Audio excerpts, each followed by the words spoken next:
आप सभी का स्वागत है हमारे चैनल इंजीनियर्स कोच में। आज इस वीडियो में हम बात करने वाले हैं कि सीढ़ी बनाने के लिए कितनी स्पेस चाहिए होती है। बहुत से लोग क्या करते हैं कि कम स्पेस होने की वजह से सीढ़ी को ऐसा डिज़ाइन कर लेते हैं जिसमें चढ़ने उतरने में दिक्कत होती है, प्लस कोई भी सामान आपको नीचे से ऊपर ले जाना होता है उसमें भी आपको प्रॉपर स्पेस नहीं मिलती है कि वो सामान आप ऊपर ले जा सको।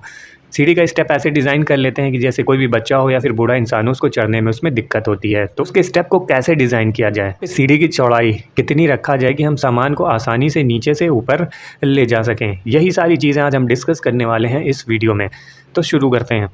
देखो, जो सीढ़ी का स्पेस है, यानी सीढ़ी बनाने के लिए कितनी जगह चाहिए, वो किस पे डिपेंड करती है? वो डिपेंड करती है हमारे राइज़र पे, ट्रेड पे और सीढ़ी की चौड़ाई पे। ये सारी क्या चीज़ें हैं वो स्टेप बाय स्टेप बहुत ही सिंपल लैंग्वेज में और क्लियर तरीके से आपको समझाने वाले हैं।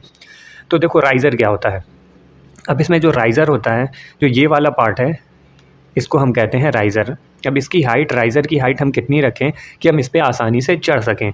तो उसके लिए हम क्या करेंगे, राइज़र की जो हाइट है हम वो 6 इंच से लेके 7 इंच तक देंगे। 7 इंच से ज़्यादा हमें राइज़र की हाइट बिल्कुल नहीं देनी है, नहीं तो उसमें सीढ़ी की स्टेप बहुत ही हाई हो जाएगी।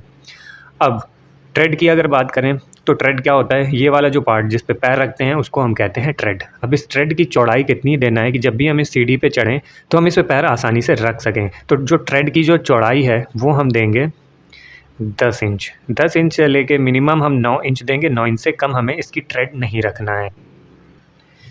इसकी जो विड्थ है, अगर हम 9 इंच से कम देते हैं या और कम दे देते हैं तो क्या है, इसमें पैर स्लिप होने के चांसेस ज़्यादा हो जाते हैं।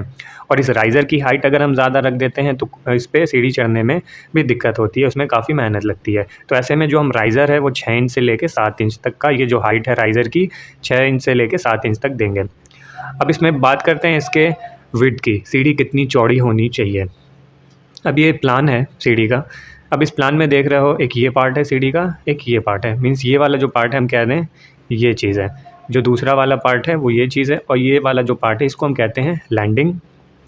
यहाँ से लेके यहाँ तक को हम कहते हैं फ़्लाइट। यानी ये अगर हम कहें ये फ़्लाइट 1 है, यहाँ से स्टेयर अप है, यहाँ से स्टेयर को अप कर देते हैं तो ये हमारा फ़्लाइट 1 हो गया। यानी ये वाला जो पार्ट है ये फ़्लाइट 1 और ये वाला पार्ट फ़्लाइट 2, यानी ये वाला पार्ट फ़्लाइट 2 हो गया।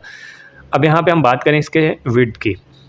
इसकी चौड़ाई जो हम क्लियर स्पेस देंगे वो 3 फीट देंगे। मतलब हमें जो क्लियर स्पेस मिलनी चाहिए वो 3 फीट की मिलनी चाहिए। 3 फीट से कम की हम स्पेस नहीं देंगे। 3 फीट से कम की स्पेस अगर हम देते हैं तो कोई भी सामान चढ़ाने में, उतारने में उसमें दिक्कत होगी। तो ऐसे में 3 फीट का क्लियर स्पेस हम इसमें देने वाले हैं। तो 3 फीट यहाँ पे ये हो गया और ये 3 फीट ये हो गया। अब इस स्टेयर के बीच में हम कुछ गैप रखेंगे। हम कह सकते हैं 4 इंच भी दे सकते हैं, 6 इंच भी दे सकते हैं। गैप इसलिए हम इसमें रख रहे हैं क्योंकि अगर मान लो 3 फीट की हम स्टेयर को डिज़ाइन कर रहे हैं, अब हमें इसमें रेलिंग भी लगानी होगी। तो अगर हम ये गैप इसमें नहीं देंगे तो हमें रेलिंग को यहाँ पे लगाना पड़ेगा इस वाले पार्ट में। तो इस वाले पार्ट में रेलिंग को लगा देंगे तो हमें 3 फीट क्लियर स्पेस नहीं मिल पाएगी। तो ऐसे में ये वाले पार्ट में हम गैप देंगे कि हम आसानी से रेलिंग उसमें लगा सकें। तो ये हो गया। और ये मान लेते हैं इसको हम 6 इंच का स्पेस इसमें दे देंगे। तो जो हमारी जो सीढ़ी की यहाँ पे जो चौड़ाई हो गई वो टोटल कितनी हो गई, 3 फीट ये, 3 फीट ये, 6 फीट हो गया। 6 फीट ये और ये बीच में 6 इंच, यानी 3 फीट 6 इंच का स्पेस हमें लगा।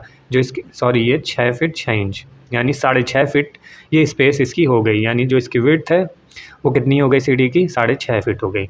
अब बात करते हैं इसके चौड़ाई की। ये जो हमारी लैंडिंग है, यानी लैंडिंग की ये जो विड्थ है, ये विड्थ यानी ये विड्थ, ये इसकी चौड़ाई कितनी होनी चाहिए। तो इसकी चौड़ाई हम सेम रखेंगे जितनी हमारी स्टेयर की चौड़ाई होगी। यानी सीढ़ी की अगर ये 3 फीट रख रहे हैं तो हमारी ये भी चौड़ाई 3 फीट होगी। अगर ये हम 3.5 फीट रख रहे हैं तो इसको भी 3.5 फीट रखेंगे। अब जो बाकी जो फ़्लाइट वाला पार्ट है, अगर हम मान लो नॉर्मली जो राइज़र दे रहे हैं वो 6 इंच का दे रहे हैं, ट्रेड हम 10 इंच का दे रहे हैं, तो ये जो स्पेस है हमारी वो कवर हो जाएगी अराउंड 7 फीट के आसपास। यानी जो ये टोटल स्पेस है हमारा 3 फीट प्लस 7 फीट, ये टोटल कितना हो गया, यहाँ से लेके यहाँ तक का ये हमारा हो गया 10 फीट। और जो नॉर्मली जो छत की हाइट होती है वो 11 फीट के आसपास होती है, 10.5 फीट 11 फीट। तो अगर हम राइज़र ये लेके चलते हैं, राइज़र 6 इंच, ट्रेड 10 इंच के आसपास, तो जो हमारी स्पेस है, जो हमारी स्पेस कवर होगा वो 10 बाई 6.5 का होगा। यानी 10 फीट बाई 6.5 फीट, जो कि आ जा रहा है कितना, 10 गुणे 6.5, ये 65 स्क्वायर फीट का स्पेस हमें चाहिए यहाँ पे स्टेयर को बनाने के लिए। तो यहाँ पे जो हमें स्पेस चाहिए होगी वो 10.5 फीट गुणे 6.5, ये हमारा हो जाएगा 65 स्क्वायर फीट का स्पेस हमें इसमें चाहिए होगा एक अच्छी सीढ़ी को डिज़ाइन करने के लिए। अब बात कर लेते हैं इसमें हमें लैंडिंग की हाइट कितनी देनी है। ये जो लैंडिंग की हाइट है इसको हम देंगे सेंटर में। जैसे कि मान लेते हैं ये हमारा 11 फीट आ रहा है, यहाँ से लेके ये जो हाइट है अगर ये है 11 फीट, तो 11 फीट का आधा कितना हो जाता है। ये जो लैंडिंग का ये जो टॉप हम बनाएंगे, ये बनाएंगे यहाँ पे, ये हो जाएगा 5 फीट 6 इंचेस। और एक वीडियो हमने बनाई है जिसमें हमने बताया है कि कम से कम जगह में एक अच्छे स्टेयर को, एक स्टैंडर्ड स्टेयर को कैसे हम डिज़ाइन कर सकते हैं, उस पर हमने एक डिटेल वीडियो बनाया है। उसमें हमने बताया है कि हमें नंबर ऑफ़ राइज़र स्टेप कितने चाहिए होंगे, उसका कैलकुलेशन कैसे कहते हैं, कैसे करते हैं, लैंडिंग की हाइट कितनी देना है, हमें कम से कम कितना जगह चाहिए उसको स्टेयर को बनाने के लिए। बहुत ही डिटेल वीडियो हमने बनाया है, तो हमारे चैनल को सब्सक्राइब कर लें, वो वीडियो आप जाके देख सकते हैं। कोई भी क्वेश्चन होगा तो आप कमेंट बॉक्स में लिख दो, उसका रिप्लाई हम तुरंत दे देंगे। और ये वीडियो से अगर आपने कुछ सीखा हो तो इस वीडियो को लाइक ज़रूर करें, चैनल को सब्सक्राइब करें और भी ऐसी वीडियोज़ के लिए। तो मिलते हैं नेक्स्ट वीडियो में। Thank you.